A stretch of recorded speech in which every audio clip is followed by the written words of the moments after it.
vous avez l'autorisation préfectorale? Montrez-moi l'autorisation préfectorale, s'il vous plaît, messieurs. Si vous ne l'avez pas, c'est totalement illégal ce que vous faites aujourd'hui. Voilà, on est dans la ville de Montreuil qui a signé la charte de l'arbre. Ces messieurs vont procéder à un abattage qui est totalement illégal, puisqu'ils n'ont aucune autorisation préfectorale. Ne sortez pas les tronçonneuses. Ils empêchaient de respirer. C'est méprisant. Les arbres, il faut au contraire les faire pousser plutôt que les couper. Hein. C'est la nature, on en a besoin. On ne va pas avoir que du béton partout quand même.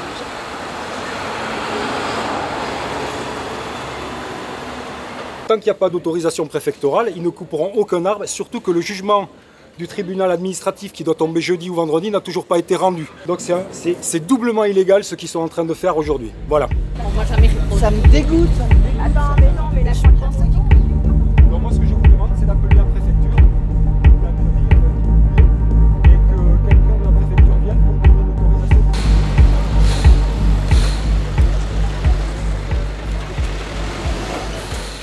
Moi je suis pas là pour me battre. Non, non, mais moi non plus. Si vous voulez pas que j'abatte les arbres, vous collez aux arbres. Non, non, mais moi non plus, je suis pas là pour vous engueuler. Je vous pose une question. Mais non, je vous pose une question. Je ne fais pas de commentaires. Voilà, moi j'ai un marché avec le département de la Seine-Saint-Denis et voilà, on m'a demandé de venir abattre des arbres et d'en replanter. Donc je suis venu pour ça.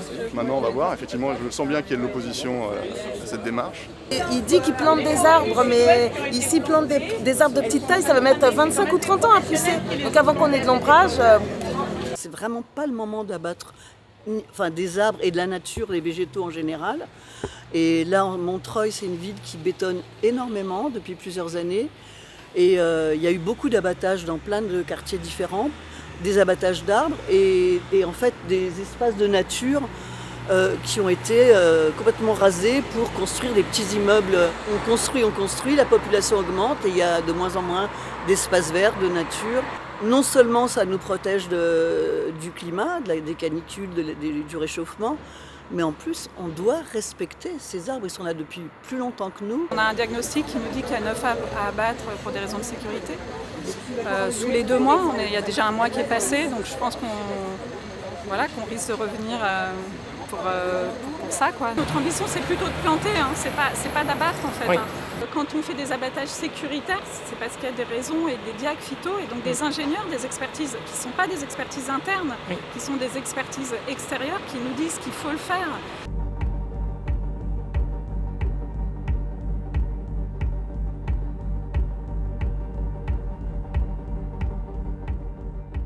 Il y a un projet plus global qui est pas, là, de réaménagement, où là on abattrait effectivement l'ensemble des arbres pour ce futur projet. Et dans ce projet-là, ce qui est visé, c'est effectivement une revégétalisation complète parce qu'on est sur un alignement plutôt dépérissant. Et surtout, c'est de replacer aussi, de redonner de la place au vélo. Il y a un gros sentiment d'injustice. On se sent abandonné par nos élus. Qui normalement devraient nous soutenir, comme on les a soutenus au moment des élections d'ailleurs. Ce qu'il faut savoir aussi, c'est que c'est pas qu'un combat montreuillois, c'est un combat pour toute la France, où il y a des hécatombes d'arbres, où ils massacrent des arbres par centaines, par milliers. On se demande ce que ces élus-là ont dans la tête, à quoi ils pensent, est-ce qu'ils ont des gosses, des petits-enfants? Pourquoi ils font ce massacre? Qu'est-ce qu'ils ont dans la tête, franchement? Est-ce qu'ils sont irresponsables?